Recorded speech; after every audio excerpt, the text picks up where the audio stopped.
So, so throughout yung 35 na first stages ng tour, ano yung mga pinaka-memorable na fan interaction nyo dun sa tour? First, soft touch talaga. First, meron siyang timer. Every 5 minutes kailangan pindutin. First in mind would be 2 weeks, last week, parang ganun. And nagpa-picture sa amin, babae naka-short siya, tapos may tattoo siya dito. Mukha namin dalawa. Siguro, isa yun. So, mukha ko, tapos mukha niya. Niya. Hindi ko alam saan si Brady doon. Ayoko makita.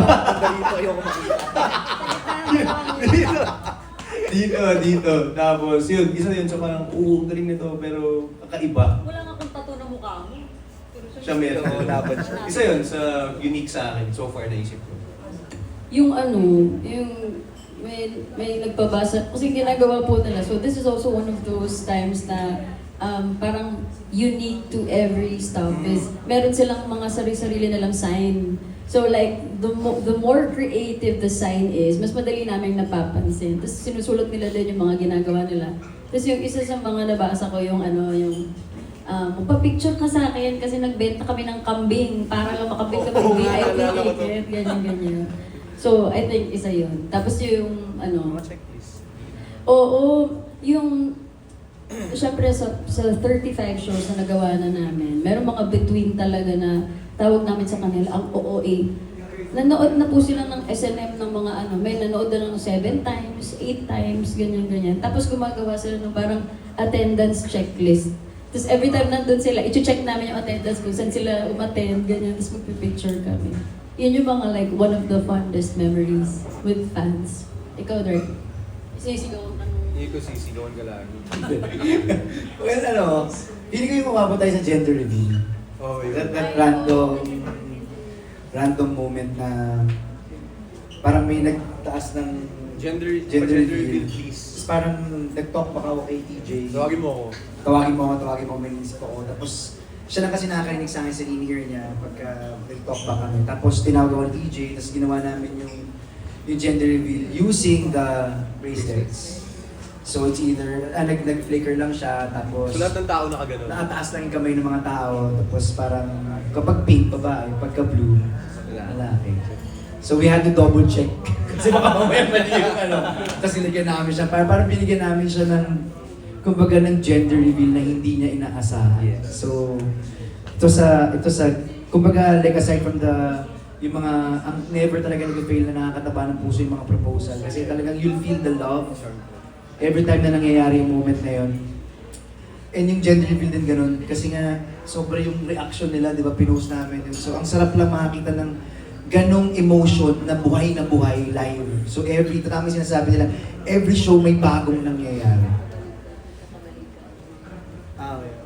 Mga nag-iwalay na, hindi ka picture sa'yo. Oo. Merong iba nga, magkakahiwalay na sila, tapos nagkabalikan sila. Oh. Dahil sa, parang, may iba lalapit sa amin, sasabihin talaga na upfront, you know what, I've been just telling this, you just saved the 17-year marriage. May mga ganun. So, yun yung mga times na, wow, grabe to, parang kakaiba to. And marami sila all throughout the shows that we did. Yun po. Tapos sa last na lang kay kay Direk dyan. Kay Master. Direct. Master Direct. May pressure ako Master show. Nung confirm na when you started working dun sa visualizing this show, anong vision yung naisip niyo for this show and how did it nung end product, how did it feel na nung nakita mo na nangyayari na yung May footage talaga. Like kasi nung ginagawa namin like last year yung Sarili Nating Mundo na show. Ang naisip lang talaga namin, like nung syempre yung venue was sa Big Dome, parang naisip lang talaga namin ni Enzo, yung stage designer na sabi ko gusto ko parang dugtungan yung Araneta Coliseum na parang kaya yung stage ni DJ parang half ng mundo. So naka-cove siya na gano'n. And it was, kumbaga pinaka naiyak talaga ako nung nakita ko na nung nire-rehearse ko was nung nag-meeting kami na ang daming pinitch ko yung idea na May kotse. yung Palagi kasi is a very strong song. So parang kailangan yung visuals niya, yung pagkaka-present mo doon sa song na yun, sobrang lakas din. So yun yung parang pinaka-pressure for me, that song. Pero nung pinakinggan ko yung song na yun, parang na-imagine ko lang for some weird reason is may pumapasok na literal na red vintage Mini Cooper na pumapasok sa stage. Tapos doon na lang nabuo yung nandun pala si Kizzy, you can put a camera. So nung ginagawa namin siya doon sa rehearsal, naiyak talaga ako kasi yun yung pakiramdam na gusto ko maramdaman ng mga tao. Yung parang, ang romantic talaga ng song na to. So yun yung pinaka-pressure at the same time, pinaka-memorable for me nung naging, yung nabuhay na siya, yung moment niya. Okay, C, congratulations. My question is, paano nag-evolve yung relationship and collaboration niyo from the start and then up to like itong mga last nights? Kami na, ngayon. Sobra. As in, every week kasi kami magkasama. So, hinahanap-hanap na namin ang isa't isa. Literal. Pag wala kaming S&M sa weekend or sa week na yun, or mga 2 weeks na, yun, parang may mali. Maghahanapan kami, so mag-meet up kami. And sobrang naging close na rin kami talaga na halos lahat ng mga plano namin sa buhay. Kunwari, kami ni Casey may plano kaming ganito. Uy, Direk, anong ginawa nyo sa ganitong mga aspeto ng ano nyo, ng life nyo? So, naging super close na rin kami. Aside from, syempre sa amin, lalo yung mga anak ng best friend na ni Casey ngayon, yung si Forrest, si 4 years old. Syempre sa amin din, sa aming dalawa as a couple. Kaya sabi nga namin lagi, super thankful kami sa Panginoon na we get to do this together. Kasi hindi kami pang long distance talagang dalawa eh. We're a clingy couple. So pag hindi ko ma-imagine kung hindi kami magkasama sa tour na to, kung hindi siya yung... Away lang siguro kami ng away. Ituloy mo na yung ano, ituloy mo na tong... Hanggang doon lang ang kwento ko. Feeling ko lang, super thankful kami na we get to do this together. Oh, thank you. Sino ba kayo ba? Hindi, ako rin parang sobrang grateful talaga ako na nasama ako dun sa group na to. Like yung kay TJ, yung sa first namin, New Frontier. Basta tanda ko lang sinabi rin ni TJ sa akin, Direk, ko na bahala kasi tatayo lang talaga ako. Tapos ko na bahala sa visuals, ganyan. Tapos, sige. Tapos, from then on, naging mas collaborative na siya, mas alam niya na rin yung gusto niya hanggang ngayon, hindi na siya nakatayo tumatakbo na siya sa stage, kasing likot na rin niya si Casey. So, Kembot na lang talaga ang hinihintay natin. yun na nga eh, yung Kembot na lang talaga na hinihintay namin eh.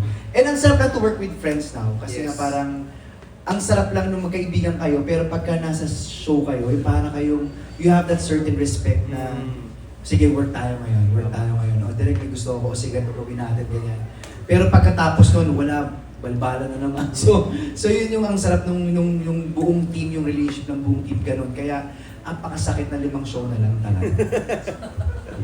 Babalik pa rin ako dun. Okay, I have another question. Go So na. no matter how you prepare, May timer na ka. naka-timer din pala siya. No matter how much you prepare, syempre may mga unexpected nangyayari. It's a live event after all. So aside yung kanina yung sinabi mo na wala ng boses, ganyan, can you share more of that and then paano kayo nagsaluhan? Like you said, di ba, si John lang naririnig mo sa in-ear mo, meron ka bang mga memorable na sinabi ni John sa'yo? So before si TJ, may share lang ako. At sobrang na-amaze ako sa moment ito. Kasi sobra kaming passionate lahat, the whole team, to give the best show sa lahat ng city na or ng lugar na pinupuntahan talaga namin. There's this one time na syempre alam naman natin na yung mga technical difficulties talaga, minsan hindi talaga naiiwasan, diba? So, may one song talaga doon na nawalan ng audio sa house. So si TJ, tuloy-tuloy lang kumakanta pero naka-monitors lang siya, pero hindi namin siya naririnig sa house. So, syempre, medyo nagpanik kami. Ano nangyari? May nabunot, ganyan. Tapos after that, natapos yung song, tsaka palang, kumbaga nang hinayang kami because of, kumbaga nanakawan ng isang song yung mga tao dahil nawala yun. So after noon, nagtuloy-tuloy lang kami, tuloy. Pagbalik namin ng dressing room, kaming tatlo ng doon. So, sobrang sakit yun. Parang kahit na Hindi ko naman kasalanan kahit na ano, pero parang nangihinayang kami doon sa moment na bakit may ganon. Si TJ then was so frustrated because sobrang gusto niyang maging maganda yung show. Tapos kami talaga sobrang medyo negatron na kami ni TJ na naiinis na kami. Tapos si KZ, hinatak kaming dalawa sa CR. Tapos sabi niya, sandali lang, huwag tayo magpapaano sa mga evil na ganyan. Let's pray. Oo nga. Tapos nag-pray kaming tatlo doon na ang ganda na nung moment na syempre at the end of the day, tao ka rin, nagagalit ka rin, napuprustrate ka rin. Pero may isang tao na talagang mamahatak sa amin na wait lang, hinga lang tayo, magdasal tayo. Hindi natin gusto to, may purpose to, tinitest lang tayo ng mga evil na kung ano-ano man yan. So for me, isang memorable na nangyari sa akin yun na talagang grateful ako to share this tour with them talaga. For me, technical difficulties na mga ganun. Araneta would be one. Oh, yeah, nabagsak Yung nabagsak yung mic ko, day 2, nabagsak yung mic ko. Tapos mga 5 times kami nagpalit ng microphone on stage. Tapos parang hindi ko na alam yung mararamdaman ko, hindi ko na alam gagawin ko, paano ba to? Pero again, when you are just closely working with everybody and you're in an environment where alam mong sasaluhin ka ng lahat ng mga kasama mo on stage, na pull off naman namin siya. Sa utak ko lang noon, hindi ko alam kung nag-worship ako noon eh. sa video, nag-worship na lang ako na parang, Lord, ikaw na to, wala akong magagawa dito, nangyayari talaga to. So nag-worship ako and the string section came in, the keyboards came in, the crowds were shouting, they were roaring hanggang sa nakuha namin yung mic. And ayun, nasalo naman namin yung moment, but that was like a good 3 minutes of nothing, no microphone. It's online. Hanggang ngayon pag nare-review ko yun, na-amaze ako na nangyari yung moment na yun, but sinalo ako ng lahat ng mga kabanda ko and the people of in the whole arena. Hindi, ano yun, batting tayo. Actually, madami. So, 40 shows, imagine nyo naman po, 35. sa 35 pala. Sa 35, syempre sa dami, meron talaga mga bagay na hinaharap. Actually, mas lalo ang prod. Sila at Cynthia, then Hands up! timer to 5 minutes, 5 minutes. Dapat pala ganyan. Piso net. Kasi... Ganyan po siya sa concert. Yeah.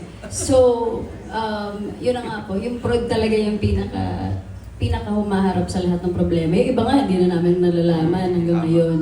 But, siguro, babalik din po ulit dun sa, we're just really grateful na the team that we have ay parang a pool of super talented and passionate people na pag may problema na nangyayari, sige ako na yan, gagawin ko ng paraan, gagawa namin ng paraan.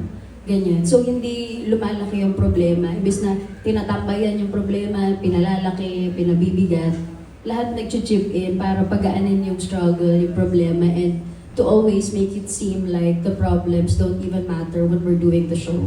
Kasi ang top priority namin talaga is for the people to enjoy the show and for them to come home and masabi nila na okay, worth it yung pinaghirapan kong pera na binayad ko dun sa show. So, ayun, yun. Aww. Okay, time's up.